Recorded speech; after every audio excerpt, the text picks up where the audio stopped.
Uh, hello everyone. Am I live? Okay.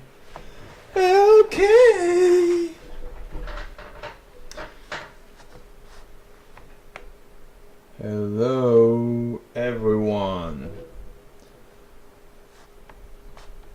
Am I live? Are you seeing? Is anyone there? How can I know if someone is there? Let me check.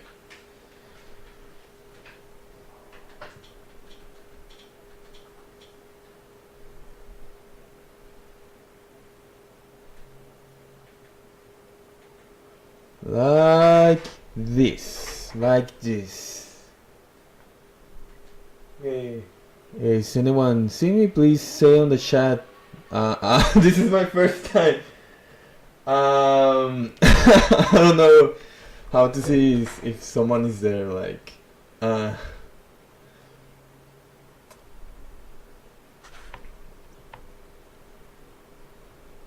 okay.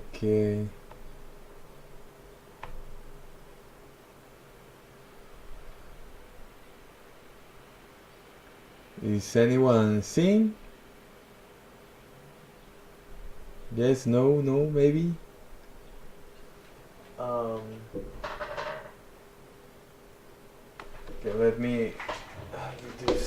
let me do something with the lighting. I think does that? No, it's worse. It's worse.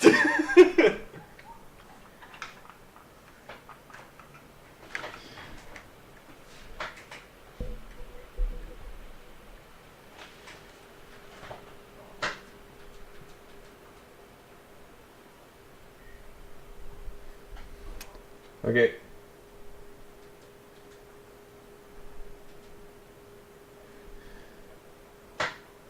Can you hear me? Can you hear me?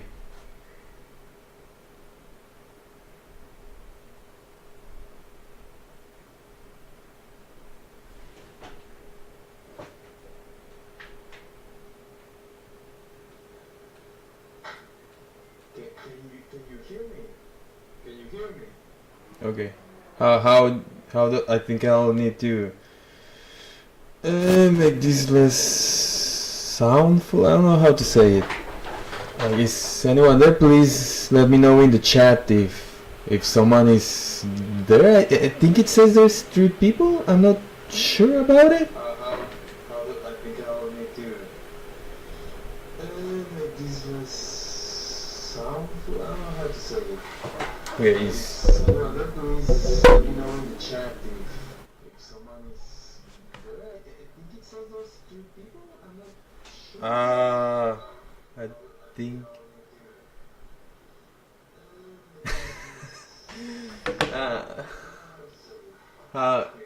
¿Cómo me escucho? ¿Me escucho bien? Okay, thank you. How is the sound?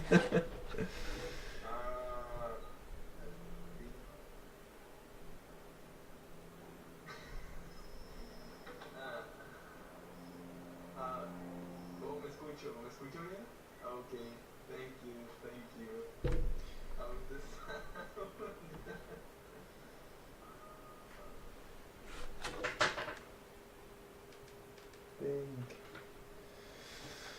So, how are you, Ana Paula? You're my first viewer, I think.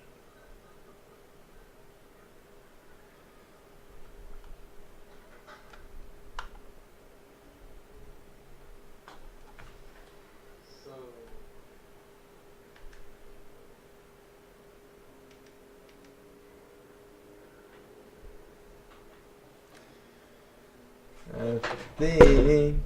Well, I'm not sure if anyone is here. I'm pretty new to this, but let me take a little sip. But I plan on uploading this video afterwards, so I'll be just talking about it. I mean, my most recent videos, the one that I think the most saw was the Evangelion one. Evangelion, I don't know, many people pronounce it different way. I'm going to call it Eva for short. Yeah, I mean, it's a topic that, okay, let's say out of the way. The idea was not purely mine. I got heavily inspired. The title is even almost the same. I just changed it a little bit. It's from an Argentinian channel called PBZ, PBS, like the TV channel, just instead of an S at the end is a C. Yeah, the video was called How Evangelion Helped Kill the Anime Industry, but I just shorten it to How Evangelion Killed the Anime Industry. I think it's better. It has a better sound, sticks more on your mind. Ah, nice to hear it, Anna. I'm fine too. I'm trying a new thing here, you know. Like, let's see how it goes. Well, back again to it. The main thing was what I was saying was that he made a video about that Evangelion, how it changed the industry. But I saw it and I was like, I think I can add something to it, you know, a little bit. And that video is actually a fragment of another video that I made about Takehiko Inoue, the mangaka behind Slam Dunk and Vagabond, and Real, and one was the other Chameleon Jail, something like that, another mangas like that. But mainly he's most famous because of Slam Dunk and Vagabond. And the video was about why there isn't a Vagabond anime, and there probably will never be, to be honest. I think the only way it could be, it would be if, I don't know, like something like 4C Studio made with the Berserk movies. You know, like that treatment, but because those movies didn't make a lot of money, it actually think they lost a lot of it.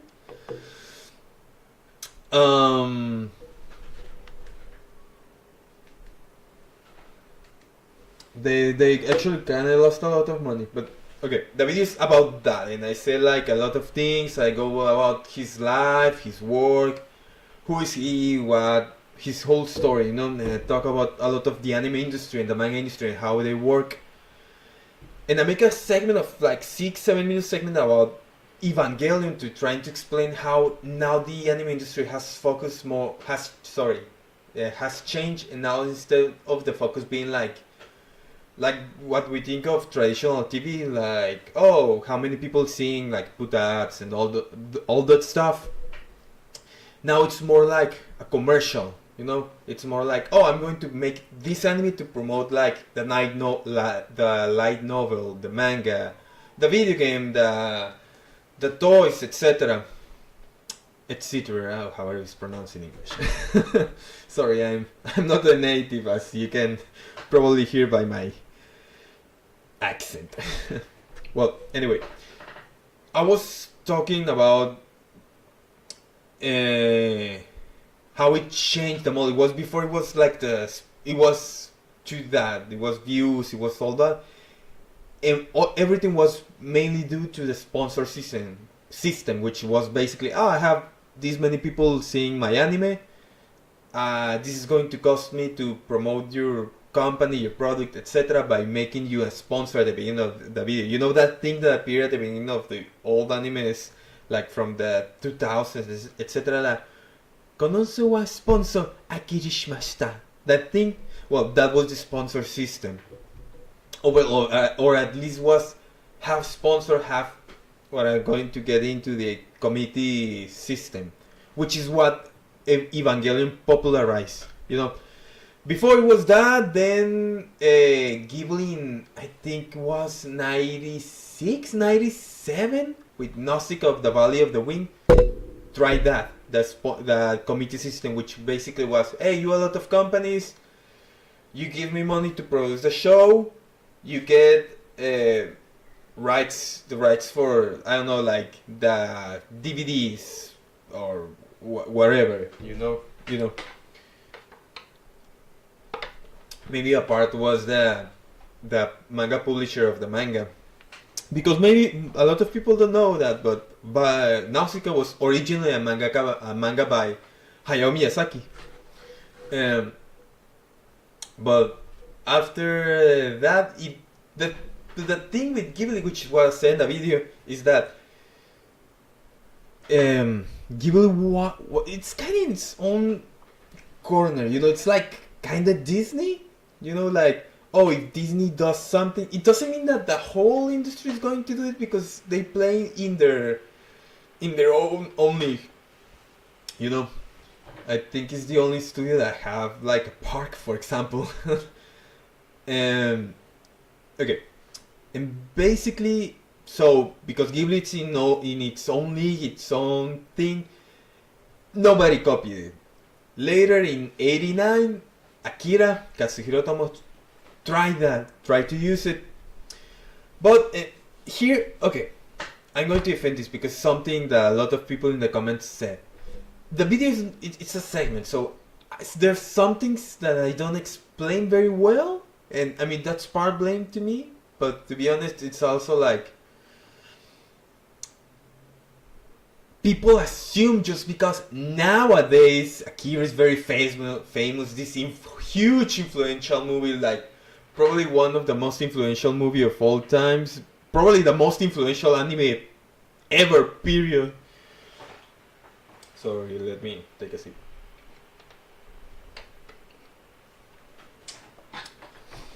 They think, oh, it must be very successful and stuff, like, oh, the creator of Naruto, which was called, I forgot the name, sorry. The mangaka from Naruto was inspired to make Naruto, like he stopped drawing as a kid, he stopped his dream of being a mangaka, but he then saw like that poster of Akira with the main character here, the motorcycle here, and the title, and he got moved, and he said like, hey, well, I want to start doing manga again. But the funny thing with with Akira is that it was a big bomb, and I mean like big with uppercase letters, like it was so big that it actually created, I think it was the second, what is called the second anime bubble, like if you don't know, it's economic bubble is basically like in 80, like the one in 2008 with the financial crisis and all that. Everyone's pouring money into this thing, it's going very up, gets overvaluated, it gets a lot of it, and suddenly people realize, hey, wait a moment, we put more money into this thing that it's actually valued, and everyone like takes out its money, or it stops investing in it, so it stops growing, which, well, you get the idea. So basically all collapse. That happened with the anime industry. It actually was the first one, I think it was like in the 70s. And it had a lot to do with the American and the European market, that the industry was trying to shift towards making animation for them, but then they started doing their own animation, a lot of animation studios for like TV stuff and all that. Because there were animation studios before, but not a lot of for TV, and then the anime industry kind of collapsed, and that's a big part of it. It's not everything, but that's a big part of it.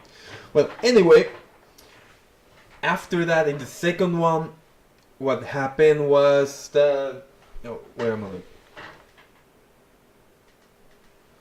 Well, anyway, in the second one, which Akira, the second economic anime bubble, which exploded because of Akira, it was because it was the most expensive movie at the time, which was basically because, funnily enough, Japan was in its own bubble. You know, like the one in my last video I talk about it, which actually is also a segment from that video that I mentioned about, that I made about why Vagabond doesn't have an anime, which is also a segment that I use in my video where I discuss why 20th Century Boys doesn't have an anime, which is also a segment from my video of Japan's cyberpunk dystopia. Sorry for sometimes reusing content, but I don't have a lot of time, and that thing is important to give context in another video, so I just say like, hey, what if I just reuse it? It works. I'm just a one army man, sorry, and I don't have a lot of time. I have jobs, I have a job and other things, so, and it takes a lot of researching thing, editing, all that stuff, I'm trying to work on it and make it more easy for me so I can put more input and make more videos with more quality, but it's taking time. Well, anyway, Japan was in an economic bubble. It was okay. There's two main things there. It's like the house market was growing, but also the government made it artificially grow by creating something a thing called keiretsu, which were groups that the government said, "Hey, do this, and I'm going to help you," and like gave the order to banks to lend some specific amount of money. It's economic stuff. I'm not going to bore to. It's interesting to me, but I'm not going to bother you with that. So basically, Japan was in its economic bubble, which make it so the anime bubble could grow and stuff. And Akira came up in '89, cost like $30 million, which by today I think would be like $70 million. Which doesn't sound a lot when you see like normal movie nowadays. It's hard to see. For example, the one with Michael B. Johnson, the horror movie that's breaking records and stuff, that's called Sinners, cost like 90, and it isn't an expensive movie now, but 90 means a lot, and back there was a lot for money for a movie. It was weird to watch a movie that cost more than the equivalent of $100 million today. That's a very recent thing, and I want to make a video about it. Why movies are cost so much now. And if you want to ask anything or say anything, or I don't know, say it in the comments, please. that would help me, and it would make this thing more interesting. I wanna be like like the thing like, hey, you say something, I respond, I make a question, you answer, and back and forth, So anyway,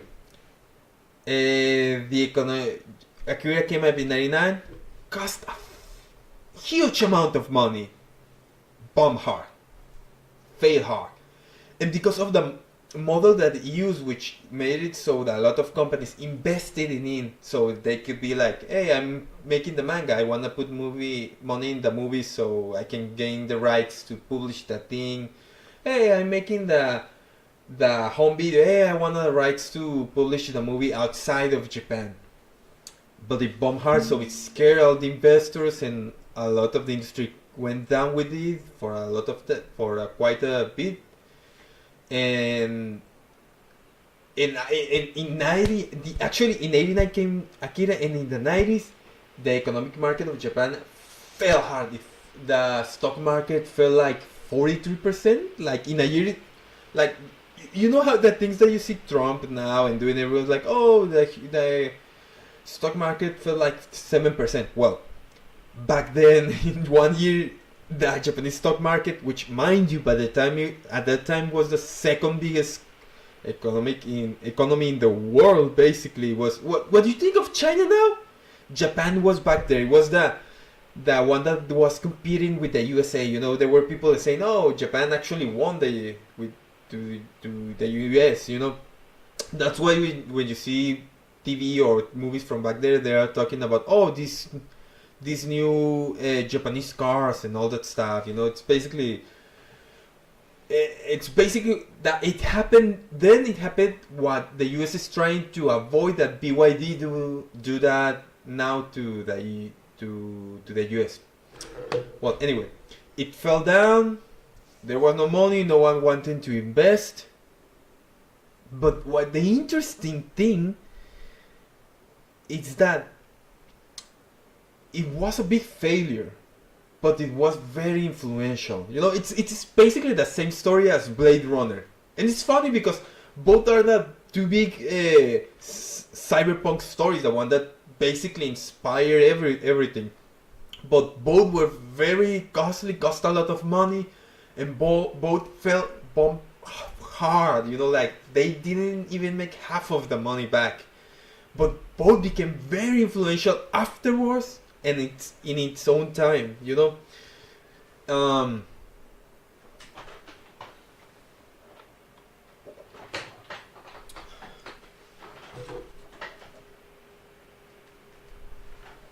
And in its own time, actually, and at the point when you think like, oh, 80s movie, you probably, a lot of what you think are like cyberpunk movies, like, I don't know, like neon lights, streets, you know, motorcycles and all that stuff, which when you think 80s anime, a part of the 90s action, you think of like what? Neon lights, big streets, big buildings, a lot of lights, you know, like Akira. But both were failures and both became very successful, you know, which is very interesting. It's fun, you know, it's like that meme from Phineas and Ferb, which is different schmears. It's like, you know, what was the meme? It was like, oh, you know, it just happened 2 times, but it's funny that it happened 2 times. You know? Well, anyway. Both became very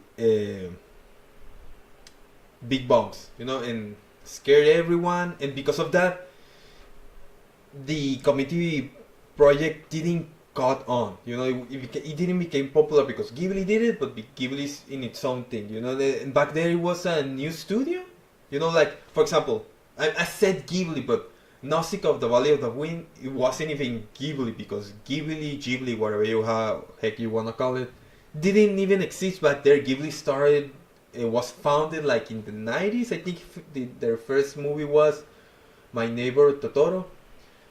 But retroactively, because, you know, it's a Hayao Miyazaki manga, directed by Hayao Miyazaki, Sao Takahata, and another guy that I don't remember right now, which is very important to Ghibli, but I don't remember his name.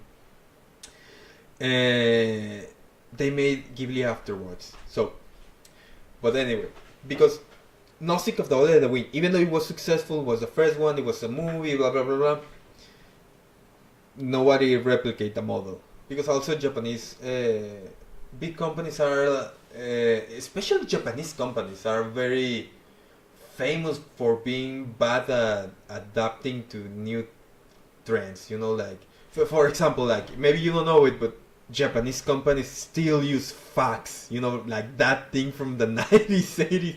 They still use fax. So you get an idea. So they didn't use it. Akira was a big failure, so everyone was like, oh, I don't know, I don't want to invest in anime, and if I want to invest in anime, maybe don't use what Akira used, you know, because maybe I will have to invest more money, I get the rights for this, but it will not look, whatever. Then there was this anime called Captain Taylor, we had it here in Mexico, it was El Irresponsable Capitán Taylor, the Irresponsible Captain Taylor, I would think. Yeah, that was the name. And it was a franchise, it was quite successful, but it wasn't like big. And later we got Eva, you know.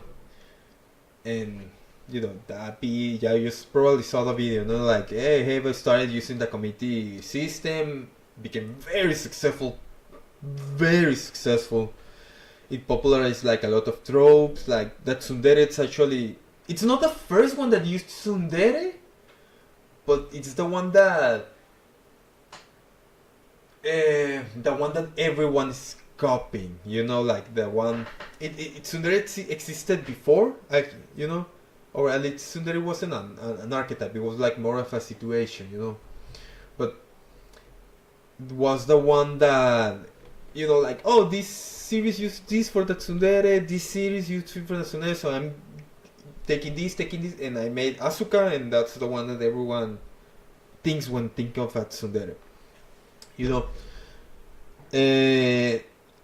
Well, anyway, they used the committee system. Everyone wanted to use it. And you know, it got popular. Everyone was like, "Oh, what did Evangelion did? Oh, they did this," and they saw like, "Oh, Sega, the one that put money for it for like video games, now can make video games about this big franchise. Now, oh, this one that make like that has the rights for the manga, oh, can make the manga. Now this one that made the toys can make a lot of money out of the toys." So a lot of companies said, "Hey, I want a part of that." You know, I fuck with that. So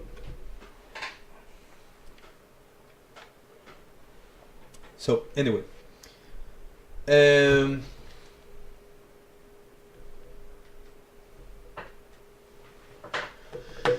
so anyway, and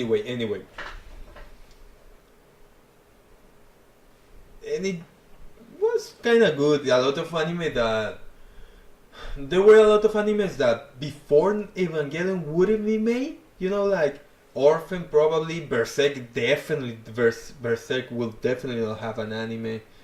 Lane and all that stuff wouldn't be adapted, or would it, or like in the case of Lane, that I think is an original game, would never have been made before Evangelion, because everyone wanted to do Evangelion. You know, like, oh, this serious psychological thing, dark, adult, you know, and it was the 90s, baby.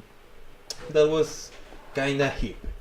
So, but the problem came around the 2000s, you know, like, before the studio owned the series, the right for the series, you know, that was a good thing for a sponsor system. They basically are selling you the spot to promote your thing. And after, you can keep the series, but another company said like, hey, wait a moment, if I'm putting the money, you know, maybe I should own part of it, you know, like, I should own part of it. That makes sense, right? And yeah, that kinda happened. Then companies were like, hey, I put the money, I want to make the anime. And the studio just became someone that did the animation. They did not own the rights and stuff. And is this overheating? Oh shoot, it's kinda hot. So anyway, after that happened, and it got to a point where, well, you know, basically everyone, you know, now the animations were basically a commercial, which is not necessarily a bad thing. I mean, I'm a huge Saint Seiya fan. Like, I mean, there's a reason why I mention it in basically every video, where I can't even know that I'm making videos in English, and I know that nobody in the English speaking sphere knows what Saint Seiya is, you know? Like, is this... Oh, is this print wrong? Wait, this is print wrong, you know? Like, it's not like it's not symmetrical, it's like towards one side. Yeah, I'm kind of off. Well, anyway. And I love Saint Seiya. Saint Seiya was, as an anime, exists basically because of that. The manga kept going on because of that. The franchise still exists because there is still toys about it. and stuff. And I mean, I like Transformers and all that stuff. I like He-Man as a kid, and those things are commercial. It's not a bad thing in itself, you know. But you just have to see the incentives. Now the incentive is not necessarily on making like a good quality show. Like, oh, let's see how many people saw it. Just like, I want to sell a thing. And if two people saw the chapter, but they buy like $1 million worth of stuff, then it's worth it. I'm going to keep making it. And because of that, a lot of anime with questionable quality began being animated, and began being animated and stuff. But that's not everything. That could be like, hey, a good thing, now money for making more anime and stuff. The bad things which I didn't say this in the video, because when I filmed that, I actually didn't know. That's only after. I mean, I knew that the animators are basically paid the same now that they did back in like the 90s. I think I heard like the 80s maybe. Like now they gain like for a big. I'm not joking. Like for maybe the work of 1 hour, like the equivalent they pay for a Big Mac. The equivalent which you can pay a Big Mac, and it's basically the same amount that they were paid back there, like in the 90s, the 80s. Like, oh, we're going to pay you 200 yens. Well, we now still pay you 200 yens, but like the value of the money tends to diminish now. A yen from there, like $1 from there, it's worth less now. Maybe then you could buy like a Big Mac. Now you can only buy half a Big Mac. And it's at the point where the minimum salary in Japan, I think, is like almost $6 or $9. But the funny thing is, like, a guy working on a McDonald's actually earns more money than the average animator, in Japan. There's even cases where there's a Trash Taste episode where they interview a French Japanese animator, and he talks about like in the animation studio where he worked. I think was Toei. Well, I don't remember exactly what. Maybe no, I'm not sure it was Toei. Forget that. It was an animation studio in Japan, an anime studio. And he said like, oh, someone said jokingly, I think it was Connor. Oh yeah, so the person cleaning the bathrooms earns more than the animators, and he started laughing. But it was like a laugh like a well, you can tell just by he started laughing. It's like, I'm not going to tell you yes, but I'm not going to tell you no either. Yeah. Or I should. Oh.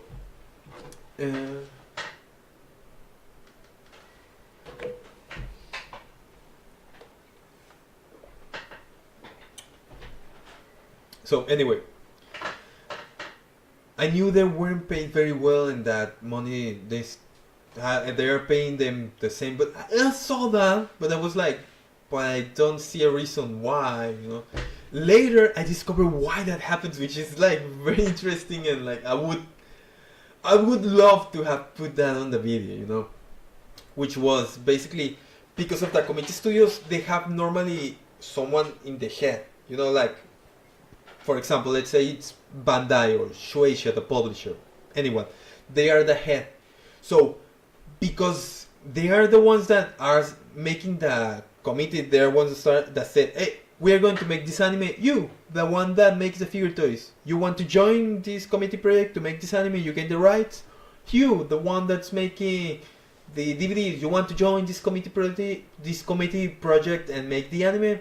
Well, then I'm going to be that top dog here, and I get like, I don't know, 40% of the power, let's say, 51, let's say. But the thing is this, the more money you put into the project, the more of percentage of the pie you have.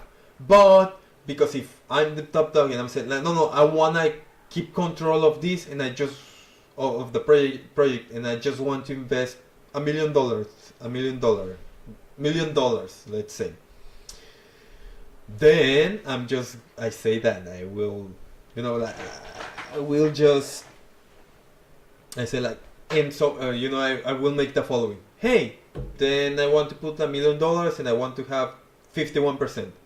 But then comes the company that is going to make the toys. Hey, like I want to invest $2 million.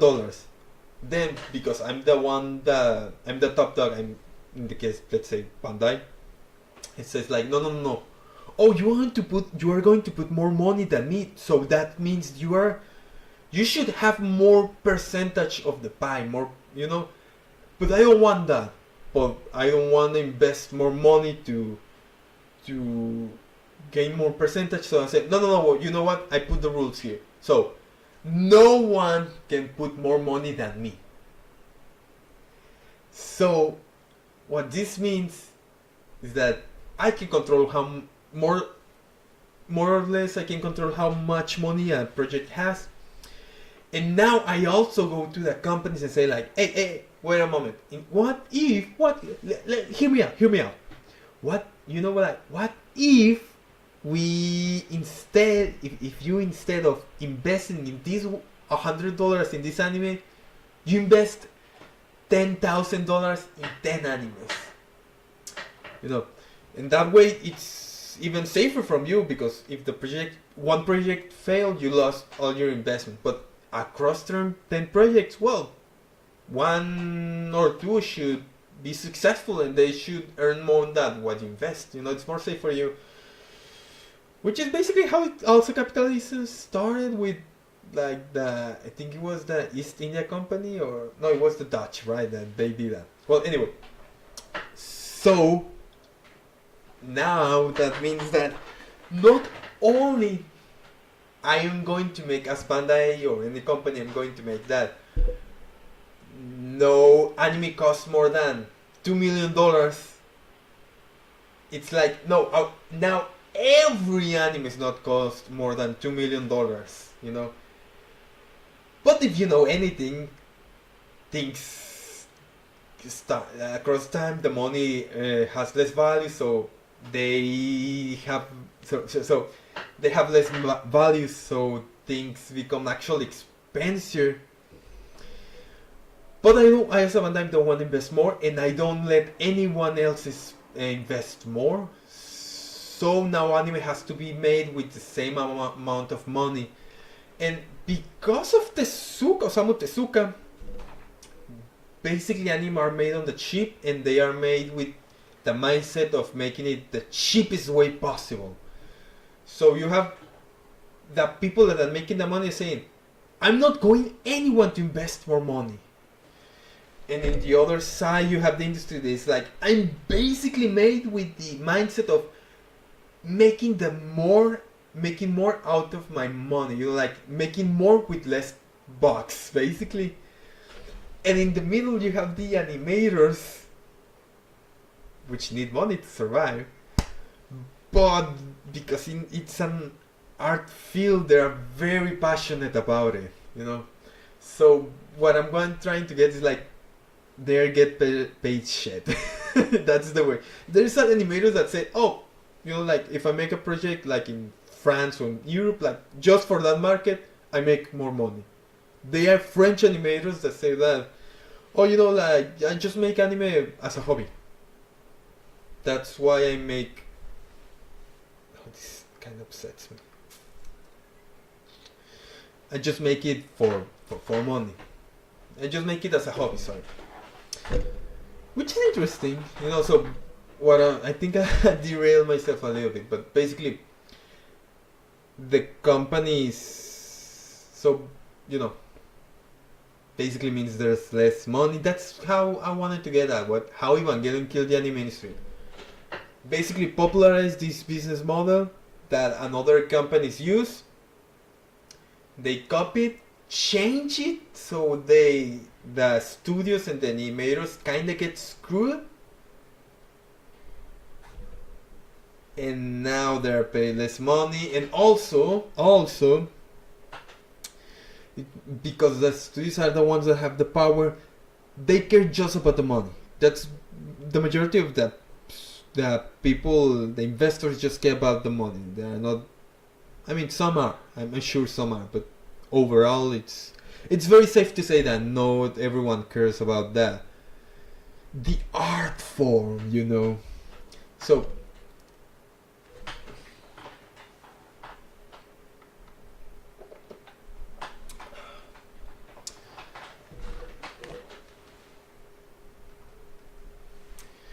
they don't care a lot of the about the art form. So basically,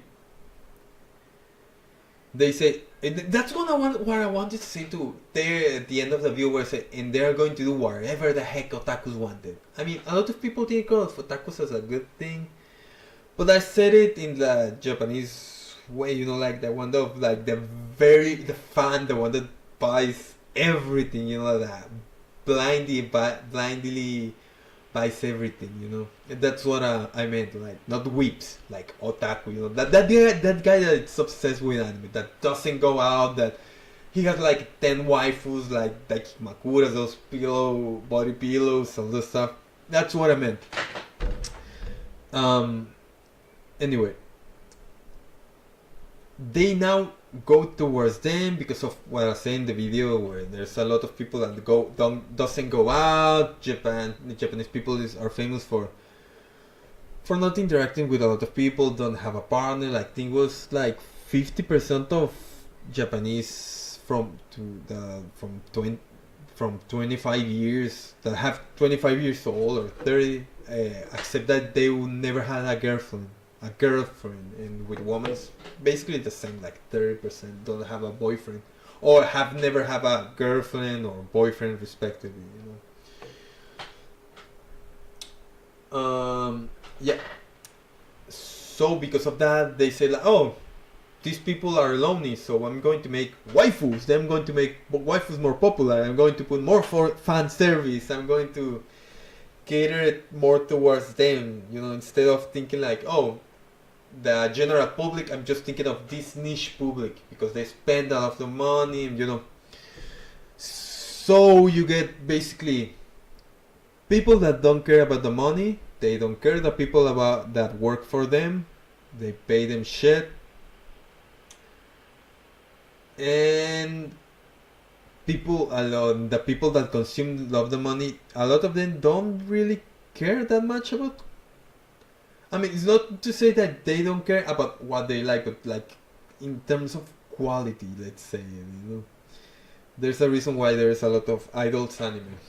I mean, I'm sure some are good, but you know who the main public for the idols anime tend to be. You know, like you see concerts of idols, it's like it's not women, it's not children, it's like 40-year-old dudes, you know, which, oh, I mean, anyway, so basically you have that. You have people that don't care about the artistic thing, the studio that doesn't have a control, the animators that are paid very, very bad. You know, more if you think of it's a first world country, you know. And the average, I think, animators pay like 1,500 per month. You know, like, and a lot of them live in have like 4 or 5 roomies, which also are animators. They have to live together to pay rent and stuff, and sometimes they aren't able to even pay that. But anyway, you have that, and you have people that a lot of people that doesn't really care about how the animators are doing, and don't care about like, oh, the quality of the anime. They just want a product that makes them feel better, which, I mean, it's right, that it's not bad, that thing. I mean, I'm sure Japan has these bad things and people don't like those things, you know.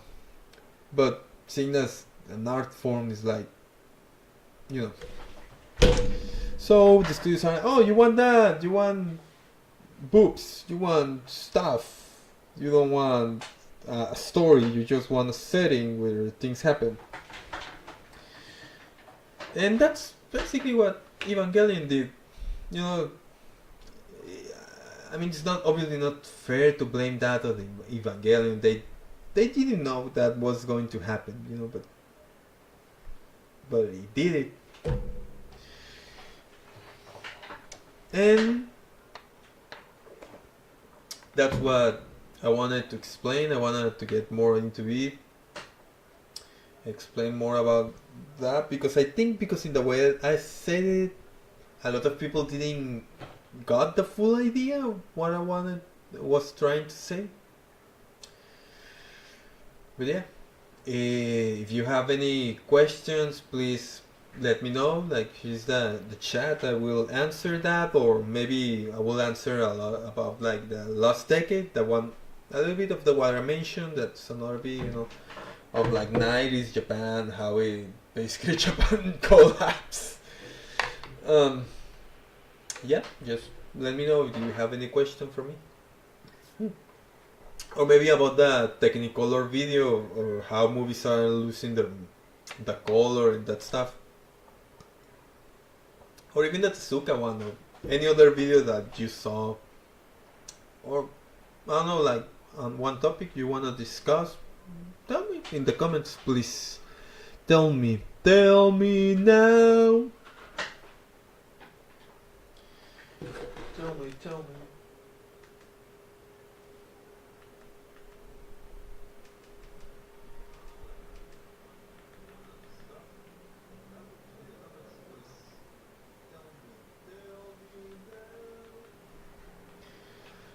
Okay, I wanna get into.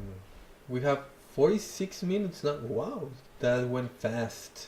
That went very, very fast. So, I don't know. Maybe because I wanna get to the hour, you know, just because of myself.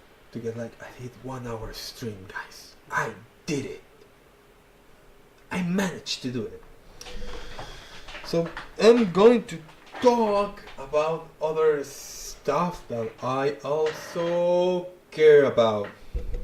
Ooh, I did the streamer thing of holding the microphone in. Ooh.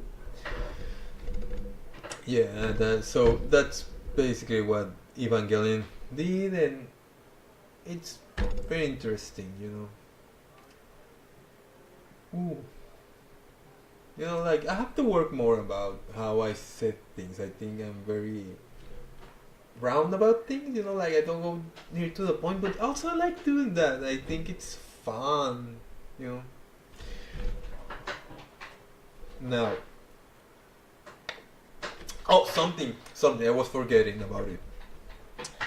If I ever make a remake about the how Evangelion killed the anime industry, I wanted to end it in looking how the industry has shifted, how it's shifting, you know, like if it was 2024, I think before 2024 the anime industry made more money inside of Japan than outside of Japan. That's why you see that a lot of companies didn't care that much about outside of Japan, you know.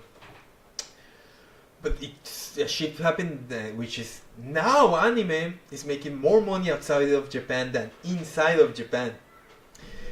And it's interesting, you know. I mean, you see now that what I said in the video, that because of the community industry and the incentives, if I'm as the publishing company of the original material, where the series being adapted, like the book, the light novel, the video game, the manga, put the money.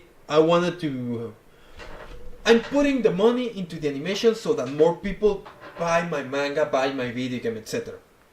So there was this theory that's why a lot of anime have bad, where an anime, the video game adapts the bad ending, you know, like, or doesn't adapt the whole series, or makes its own original ending and stuff, so that people say, or it just doesn't adapt the end of the story.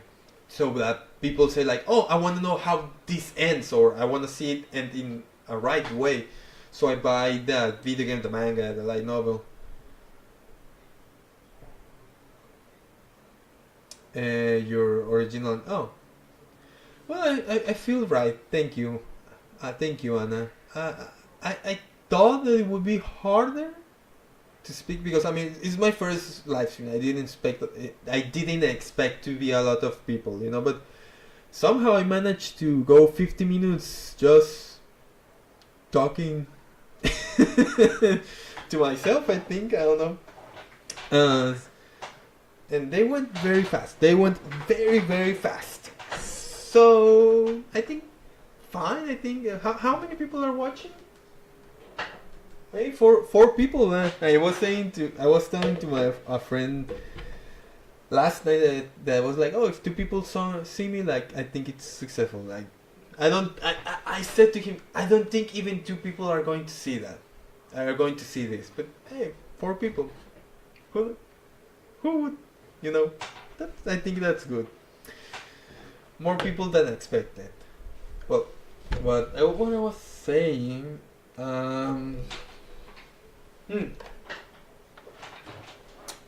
Yeah, how the anime industry is changing now after 2024 or 2020. I think it was 24 that anime made more money outside of Japan.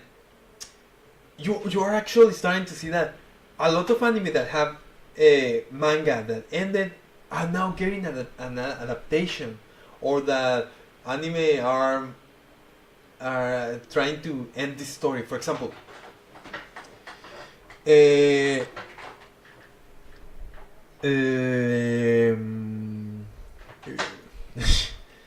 for example, Romance Killer, a Netflix anime. The manga just was like 5 volumes, I think, or less, and intended like 2-3 years ago, and it was not that successful and stuff. But it got the whole manga adapted after the manga ended like 3 years ago. Tomo-chan is a girl, the same story. An anime a manga that wasn't that popular that ended quite a few years ago, and it got an anime.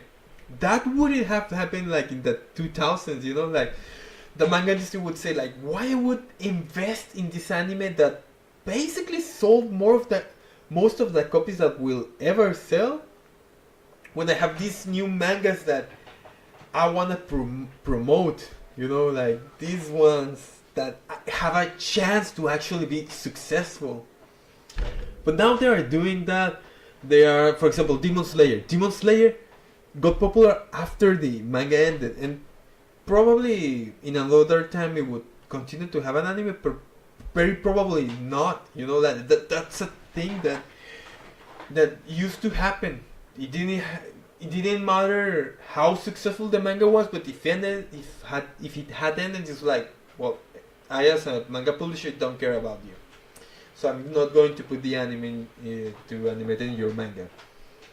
But now, you know, like after the first season ended, the manga ended, and then we got the rest of the story, you know. And it's not the first time that happened, you know. Like with Death Note was kind of the same story, but that was the outlier, you know. It was the exception to the rule.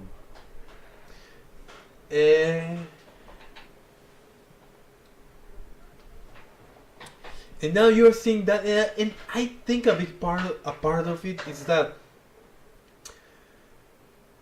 now because there's more money outside of Japan, now the incentive is, oh, I want to reach that people that probably most of them will not buy manga, because most people that buy manga are still in Japan. I mean, manga is huge outside of Japan, you know, like 50-60% of the US market of comics are manga. You know, the 60% of like things sold in the comic industry are manga.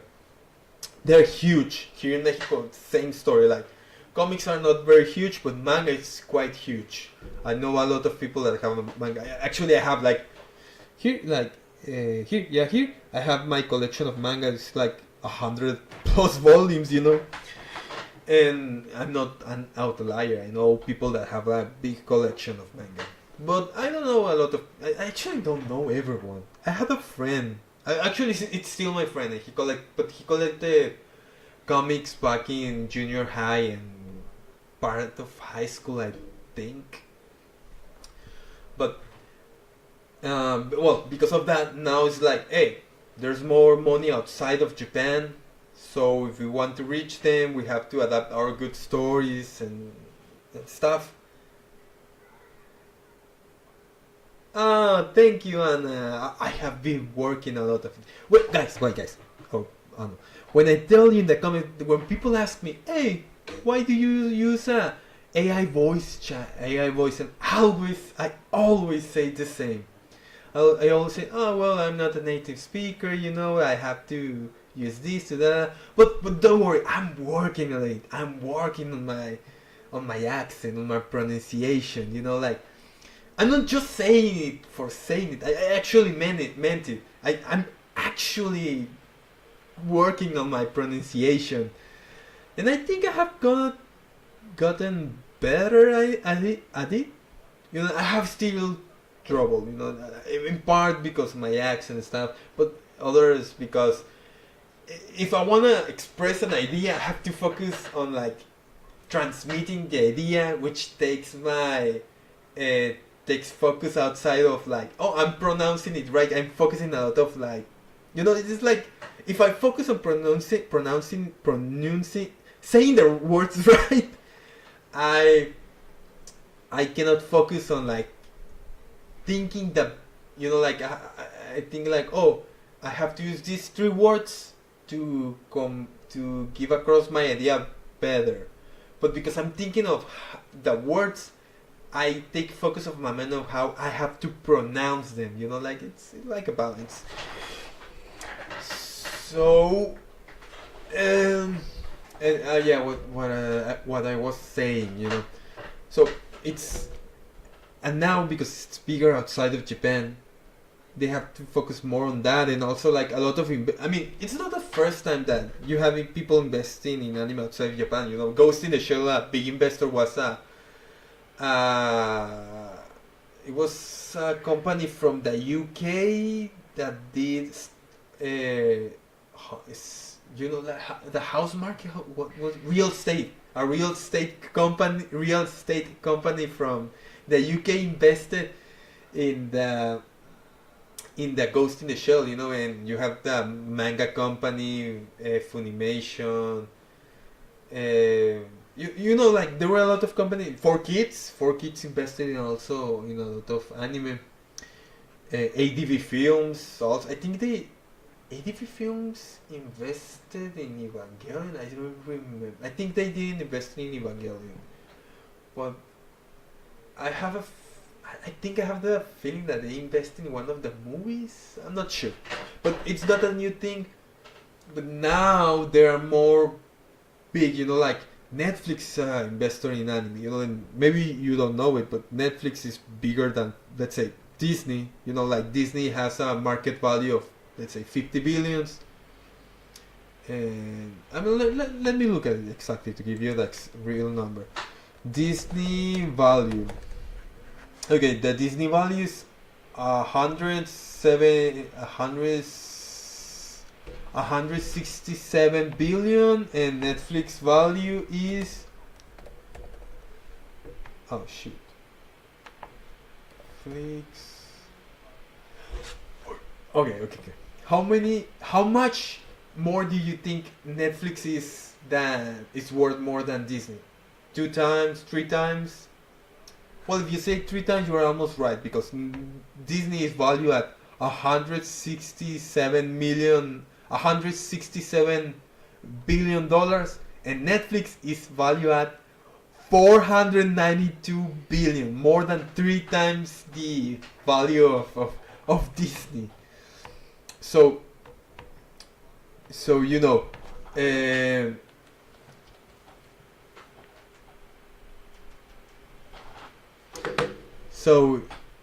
because now you have that big investor, which actually doesn't put a lot of it's not like Netflix puts more money than what any other investor like Bandai or Shueisha would put. They put the same amount. Don't get me wrong. If everyone is investing $100K or $1 million, Netflix equally is investing just $100K or $1 million. But they're investing across multiple animes, and the same with Disney now, Crunchyroll, HBO. Well, now it's Max.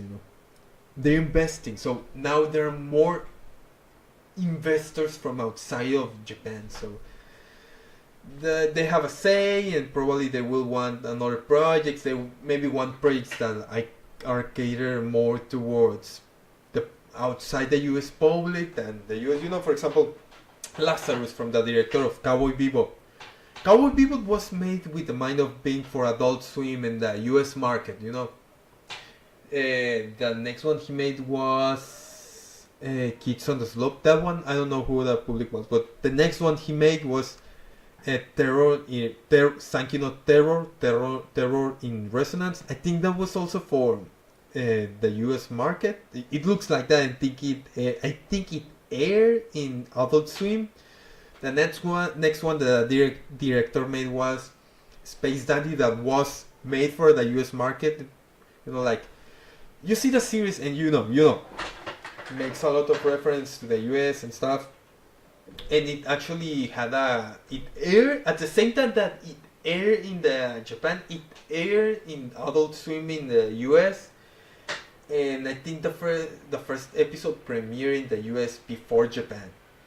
And the next one that guy made, the Shinichiro Watanabe, the director, was Carol and Tuesday.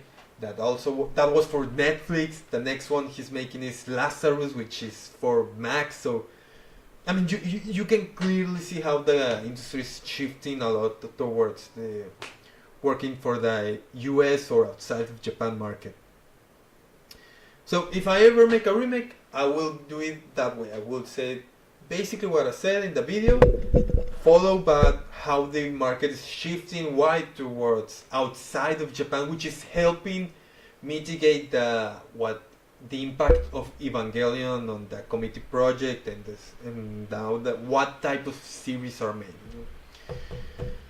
So yeah, that's pretty much it. Now we have more than an hour. We did it! We did it, guys! So if there's not any more questions or anyone doesn't wanna comment something, say something, I think I will finish this thing. It was fun. It was fun, Like I talk about something I like. I feel passionate about. At the same time that I'm working on my pronunciation, so I hope someday I can stop using the AI voice and start using my own voice. I think I have made improvement. If you saw my first videos, you can. I wanna think. I don't know, but I wanna think that you can clearly see how I am improving with my accent. And maybe one day, let's be optimistic.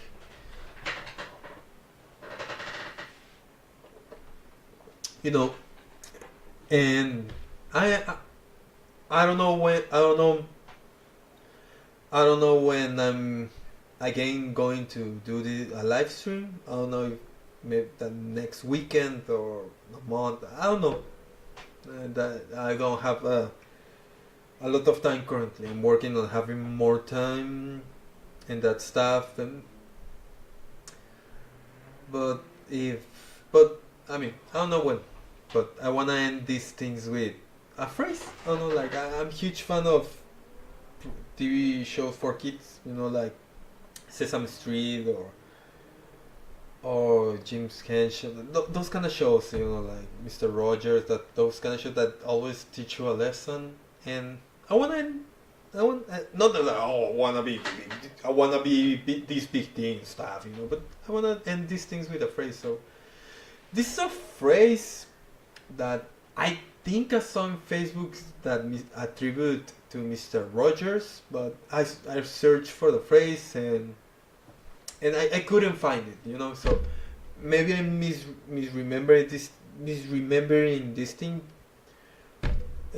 But in the meantime, between I don't know if Mr. Rogers said it or if it's my mind and I dream it, but I'm going to attribute myself that phrase in the meantime. If it turns out that someone else said it before me, it's probably dead. But I think that's going to be it, guys. And remember, in times of despair, always look for the helpless. Bye. Have a nice weekend, guys.